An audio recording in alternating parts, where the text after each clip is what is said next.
Well, hello. It's been a little while, hasn't it? Let me just catch you up to speed with what's happened since I've last posted.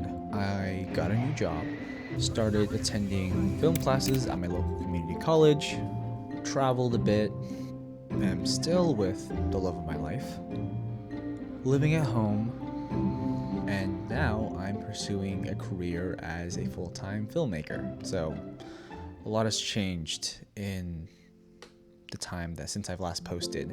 At the same time, it doesn't really feel like a lot has changed. It feels like all of this time has gone by, and the change is happening so slowly that it feels like it's not happening at all. But that's not true. And I think that, I've learned and grown and become a different, a new person. When I look back at my YouTube channel, I kind of look at it as a failure. I kind of view it as a failure because for me, I was very inconsistent with it. It was a series of like starts and stops, and it never felt like I really hit the ground running with it. Or I never felt like I got it going, in the way that I really wanted it to. I look to these content creators that I aspired to be, and I look at their work and I think, wow, they are so successful. Like they really got it all figured out. Like these people, they know what they're doing. But then I look at their catalog, and if I look at it a little closer, I'll see not perfection, but imperfection. I'll see inconsistent uploads. I'll see episodes that are not as good as the other episodes. And overall, I'll just see flaws to their work. But I wasn't thinking that when I first saw them. And whoa, that was weird.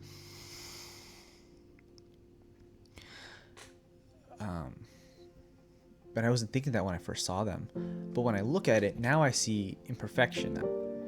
I see people who don't have it all figured out. People who tried and tried again, who failed and had the courage to get back up and keep going because they really believed that this was what they were supposed to do.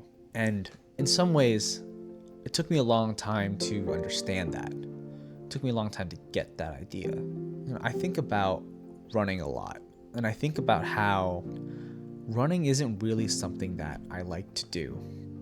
I know a lot of people enjoy it. A lot of people love running for miles and miles and miles. And I've always sort of seen myself as less of a marathon person and more of a sprinter, both athletically, but also in terms of mindset. I think that I'm always ready to hit the ground running. And like a sprinter, I'm getting ready at the starting line, always ready, always ready, always ready. And I'm constantly thinking about it. And by the time that I actually do go for a run, by the time I do start sprinting, I'm already burnt out because I've mentally tired myself out of the process. And I have talked myself out of it in a way that other people who are marathoners don't do. People who will run and keep running, and they won't doubt themselves. They'll just keep doing because they know that that is what they're supposed to do. One of the biggest lessons that I've learned in my 20s so far is that no one is coming to save you. No one is coming to hold your hand and help you throughout the whole process. People, adults, are too busy with their own lives. This isn't school anymore. This isn't you in grade school. This is life.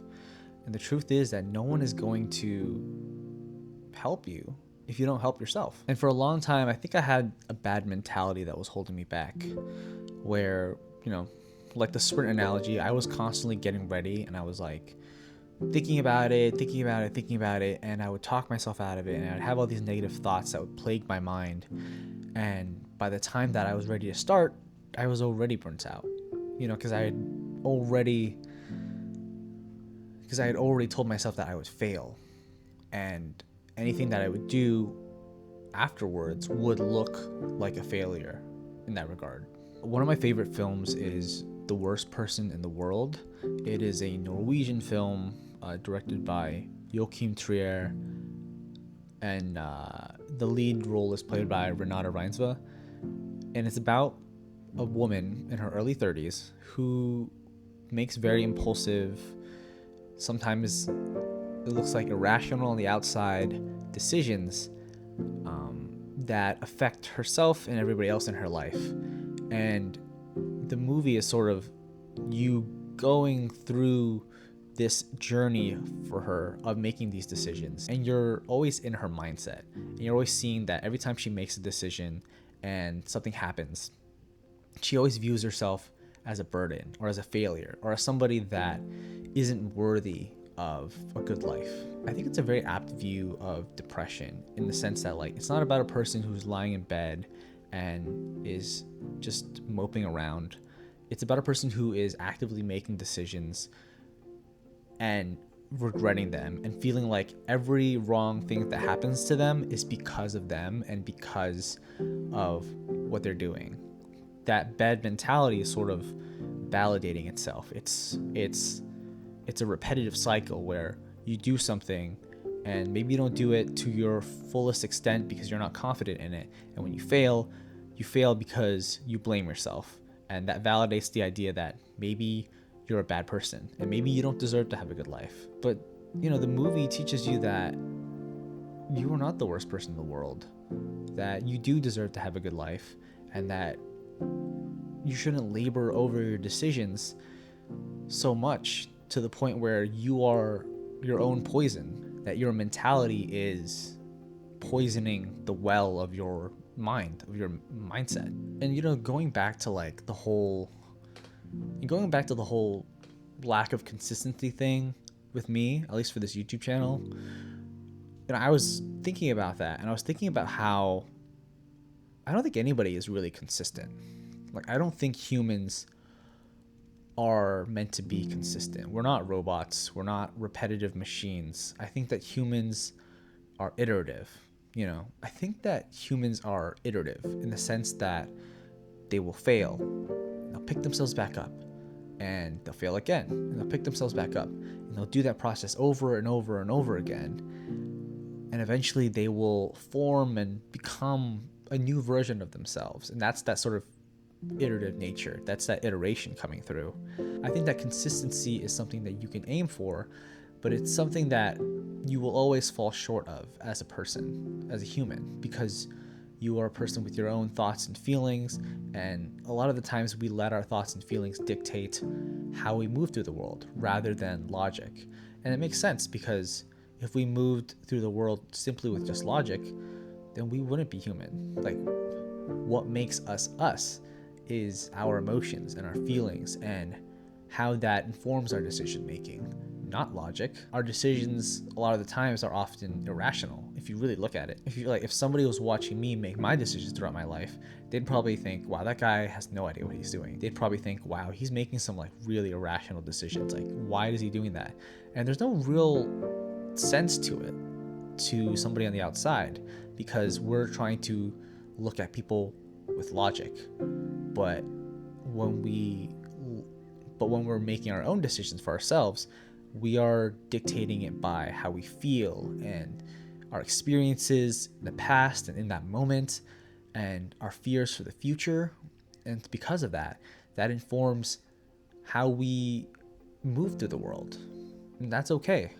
You know, like, humans aren't consistent. They aren't logical. They're iterative, and they're emotional, and they fail and they fail and they fail. And that's not a bad thing. The only thing that you can really do is be kind to yourself and keep moving forward and keep taking actions to become something that you want to be in the future. But yeah, I just wanted to come on here and have a quick little chat. I hope you enjoyed the little visuals that I put together and this little talk. I don't really know what it is exactly. I just know that I wanted to start doing this again, and I want to be consistent with it. Hopefully do it every week. And how do I know I'm going to be consistent?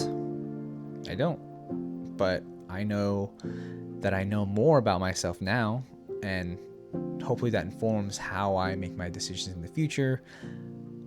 And I don't know. I mean, for me, this is just fun. I love creating, and I think a lot of the times people, especially filmmakers, will try to wait around for somebody else to give them permission to create. And I've never liked that mindset. And, you know, I started creating content on my own first. And so it's a really frustrating place to be in when a lot of people say, or when a lot of people around you are like, oh, you know, I want to do this thing, but not yet. And I'm like, but why? What is the reason? Because like we have something like YouTube or you have something like Instagram that are amazing platforms to share your work out there, and you can do it anytime you want. And so why not do it? You know, that is the beauty of the internet that we have right now, and that is just so cool. And I think we should be really taking advantage of that. And so I'm trying to take advantage of that. For me, it's a good way to get practice. It's a good way to vent about my life, to talk about my experiences, and it's just a good way to document what I'm going through at the moment. So yeah, I'm going to try to be consistent with this. How am I going to be consistent? It's just about momentum. It's about just keep going, because momentum and action build confidence, and that confidence will snowball into more momentum and more action, which just builds more confidence. So for me, I know I'm going to be consistent because I know where I want to go with this, and I know that I can do it because I have the skills and I just need the mindset. I hope that all 17 of you people who see this video enjoy it and understand where I'm coming from. And I look forward to seeing you in the next one. All right, bye.